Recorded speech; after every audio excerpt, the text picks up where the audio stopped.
Hey, mama.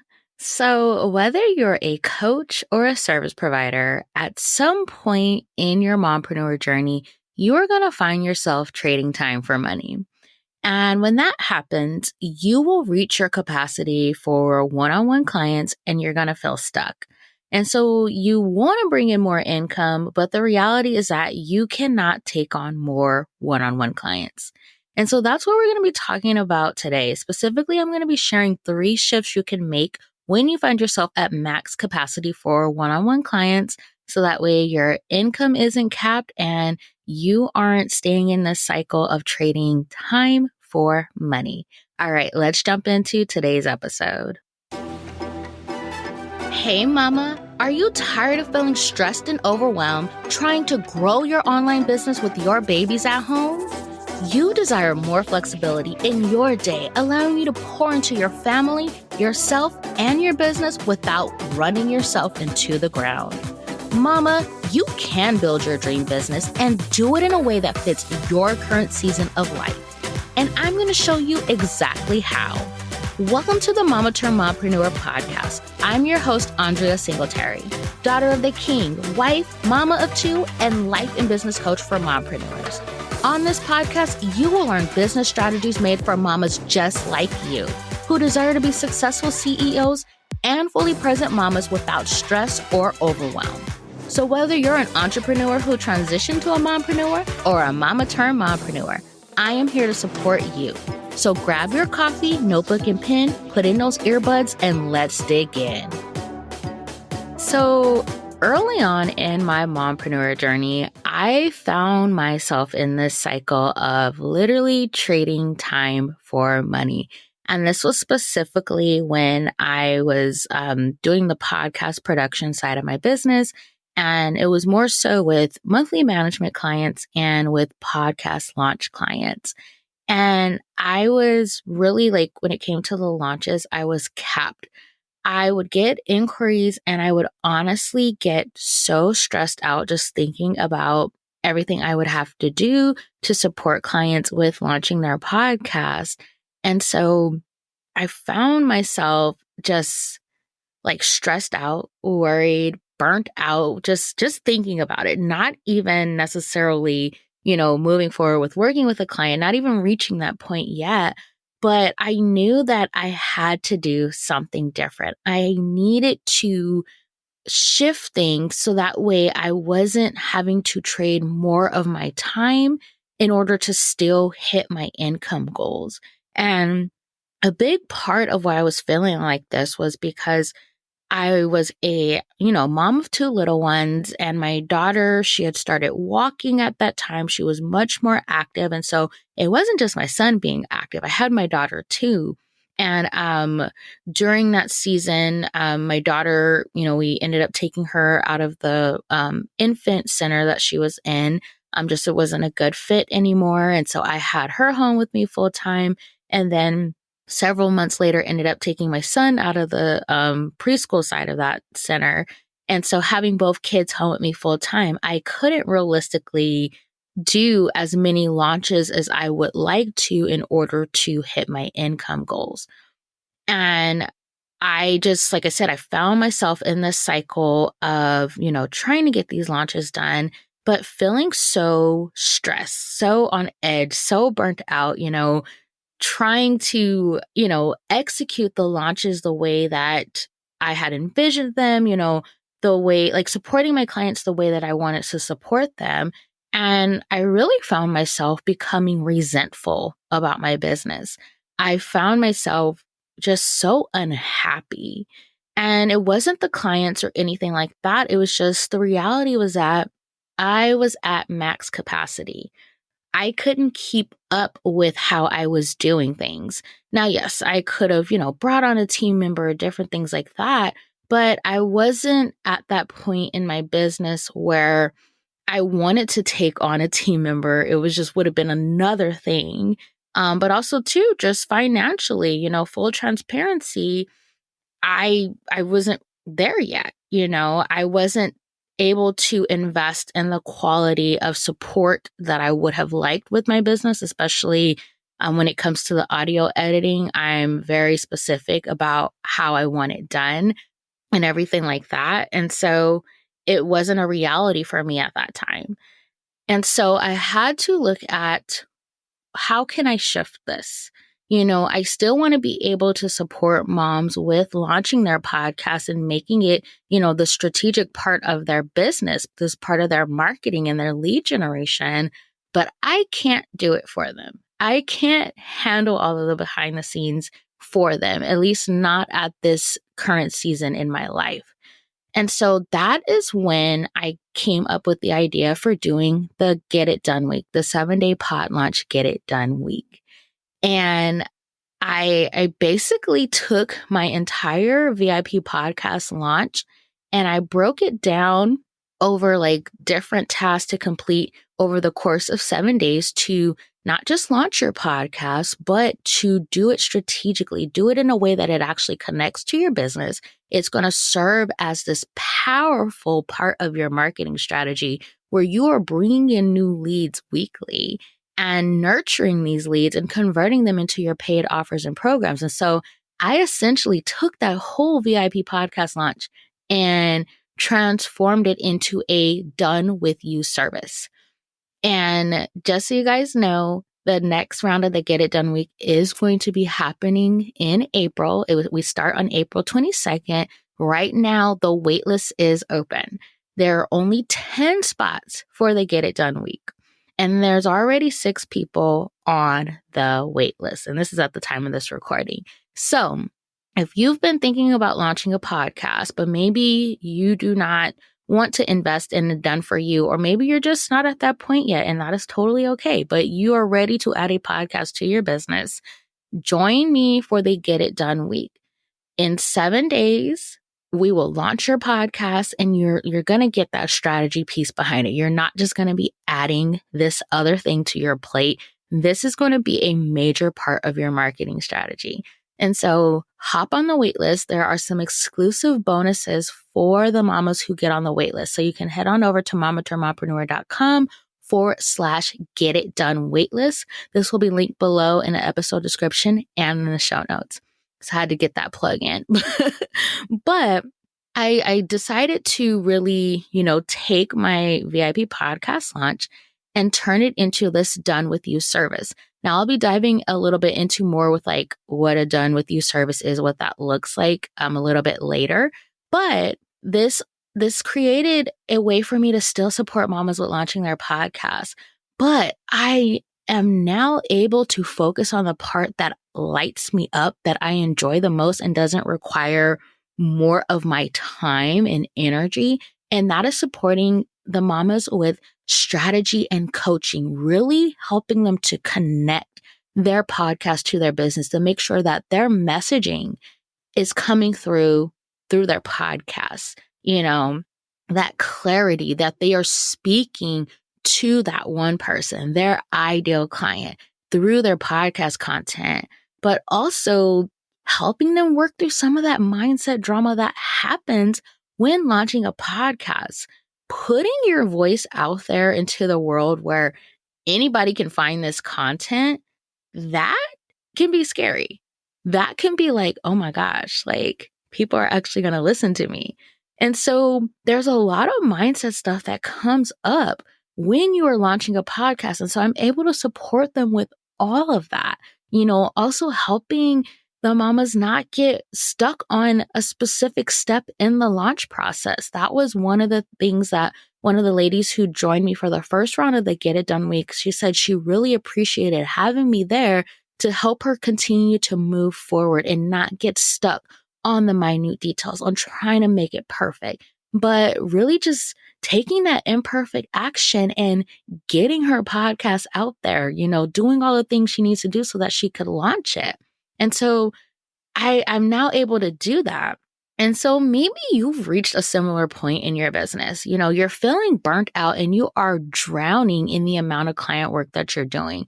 And you want to get back to enjoying your business instead of constantly playing catch up on client work, constantly, any free pockets of time that you have doing client work, working in your business and everything. And so know that you aren't alone, and that every business owner experiences this at some point in their journey. I promise you, even those who are the 6 and 7 figure business owners, early on in their journey, they reach this point. And so that's when you have to start making these shifts. And so here are some shifts that you can make to stop trading time for money. So I did mention earlier, about I was being told that I could hire, start outsourcing certain aspects of my podcast launch process. And I just want to touch on that here. Like, you can totally do that. If you have the budget for that, you can definitely, hire support. But for me, I knew that based on my current season of life, I wasn't ready to go in that direction. And I really don't have a desire to go into like the agency model style of a business. And so for me, it was just something I was like, no, that's not for me right now. But if that is something that you desire, that will totally help you get out of this cycle of trading time for money. But that's not one of the ways that I'm going to be highlighting right now. But I did want to touch on it because it is a viable way to do it. But one of the things, and you guys probably have heard this before, is increase your prices. That is the reality, that you do need to consider increasing your prices, because if you are having to serve, a bunch of clients that you realistically don't have the capacity to serve, just in order to hit your income goals, just to bring in the money that you need to bring in to take care of yourself, to take care of your family, pay your business expenses, then it may be time to look at, okay, I think I need to increase my prices. But there are some things that I do want you to consider when it comes to increasing your prices. There's a lot of talk in the online space about how things are shifting, how buyers are really being intentional about what they're investing in. They're really considering all things. And so we're going to talk about some of those things. But the main pro with increasing your prices is that it allows you to hit your income goals without having to take on more clients that you can't realistically handle. It allows you to keep your client load lower, but still hit those income goals. But the thing is that when it comes to increasing your prices, you're going to have to shift basically who you're serving, in the sense that it is going to be a new level of clientele, so to speak. Now, this isn't to say anything about the people you're currently serving, but when you increase your prices, you need to be attracting those people who are ready to invest, who are at that point in their life or business where they can invest that amount. And so that means that you're going to have this shift in your messaging. You're going to have to call in those best fit people, those people who they are able to invest, they're ready to invest, they are at that point where it's like, yes, I need this. So that is something that you are going to have to take some time and work on, because the reality is that you're not going to be able to use the same messaging, because you're going to continue to call in those other people that you were serving at a lower rate. And they're going to be telling you, I can't afford that. You're going to have to really get clear on who you're serving and who is ideal for this offer, who is at this point in their business or life where they can invest that amount. And now, yes, you do have the option of doing payment plans and stuff, but even with that, you still want to make sure that it's someone who's going to be able to commit to that monthly payment and be able to pay, the full amount. So that's one of the things you really want to consider. Another thing is that you are going to have to elevate your client experience to ensure that you are offering services that match the investment. Now, this isn't to say that you have a horrible client experience or different things like that, but you want to provide the level of service that matches the price tag. So really looking at, are there things that you need to shift in your client process? Are there, added things like added deliverables or other ways that you can elevate the experience? So to kind of give you an example, I'm currently in the process of having my website redone. And I am working with the amazing Tina Henson. I'm going to tag her include her Instagram in the show notes and her website. But she has an amazing process. And not just that, when it's your week for your website week, she sends you a $25 Starbucks gift card or to whatever coffee place you like. So literally you can buy yourself a coffee a day during your week with her. That is elevating the experience. But also, she keeps you abreast on everything. Like, she checks in with you every day. She gives you updates. And even the system in which we communicate, where I can't think of the program right now, but basically she uploads screenshots of each page of the website where I can go in and leave notes about things to change, leave the same, different things like that. It's an elevated experience, but also she puts a lot of thought behind it. She brings in the SEO piece. She also brings in, making sure that how the website is set up, it's going to convert. It's going to drive people to certain places. And so that's what I'm talking about with elevating that experience, right? It's making sure that, okay, what can I do to take my offer to the next level? What can I do to provide an even, better experience? So even like, I'll use myself as an example. One of the things that I do, and I've gotten a lot of great feedback on my clients on, is that anytime they send me something they want me to give them feedback on, whether it's their offers, whether it's their messaging, their content, or whatever, I record a Loom video going through each piece and, pointing out specifically what I'm talking about and providing, a detailed response. And that is so helpful for them. They're able to not only just hear what I'm saying, but they're able to visually see what I'm talking about. And they're able to refer back to the video. So as they're going in and making these changes, they can easily refer back to it.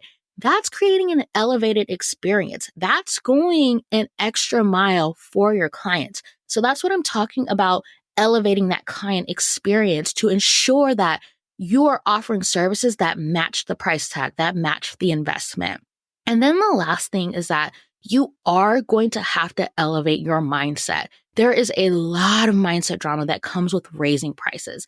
And you have to know and believe that your services are worth that investment. If you don't believe it, then the people you are promoting your offers to and you're selling to, they aren't going to believe it either. So you have to know, and you have to have like that confidence that, okay, this is what it's worth, taking in consideration the time that you're putting in, the software and programs that you're using. Like, there's so many things that go into pricing, and I have an episode on pricing, and I'll include that. I don't know why I keep saying tagging, but I will include that in the show notes. But you have to believe it. If you don't believe it, then you're not going to be able to sell, your offer at that new price. Okay, so that's one of the first shifts that you can make.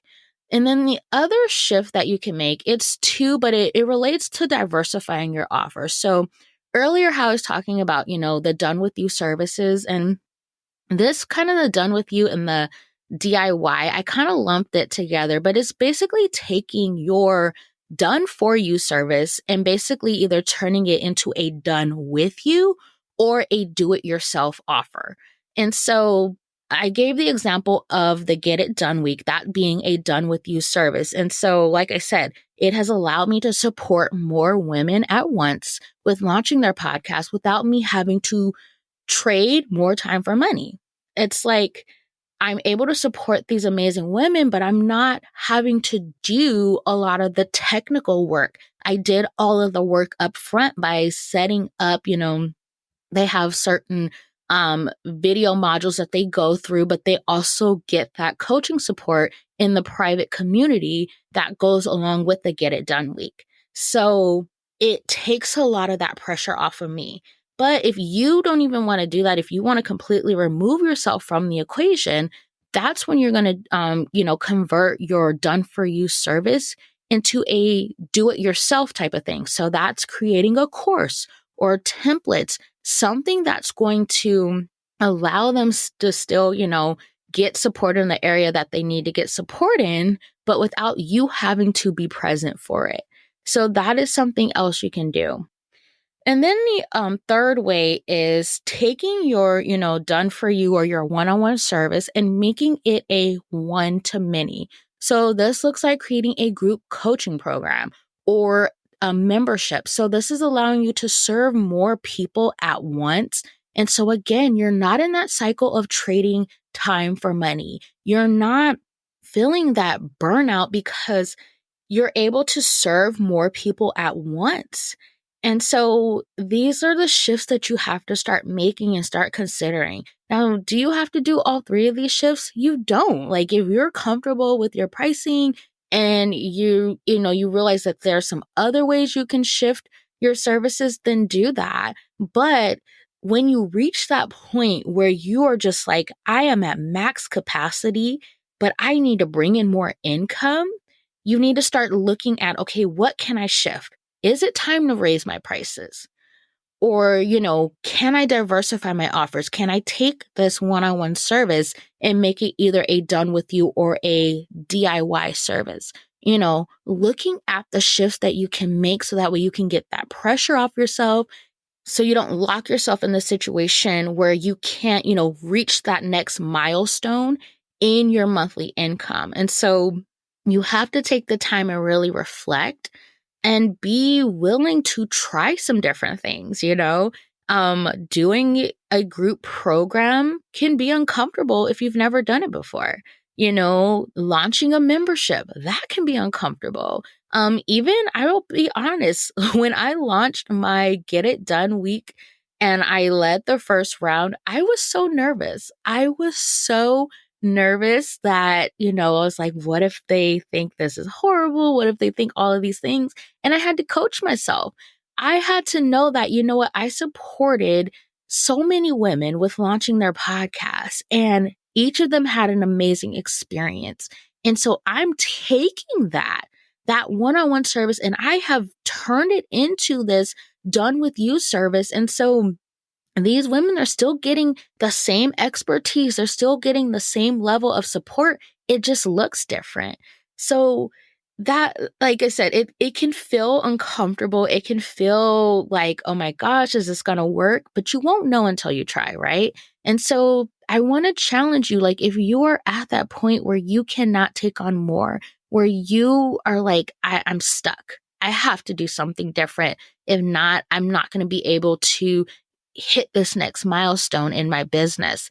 Then take some time to stop and reflect and look at what you can do, whether that's increasing your prices, whether that's diversifying your offers and turning them into a done with you, a do it yourself, or doing like a group program.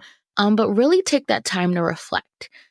So that is it for this episode. As a reminder, the waitlist for the next round of the Get It Done week is open. We get started on April 22nd. There are only 10 spots available. So once the spots are gone, that is it for, the next round, and you'll have to wait until the Q3 one. But if you want to hop on the wait list so that you can get access to exclusive bonuses, head on over to mamaturnedmompreneur.com/get it done waitlist. Again, this is linked below in the episode description and in the show notes. All right, Mama, I'll catch you in the next episode. Well, Mama, that's a wrap on today's episode. Thank you so much for taking time out of your busy day to hang with me.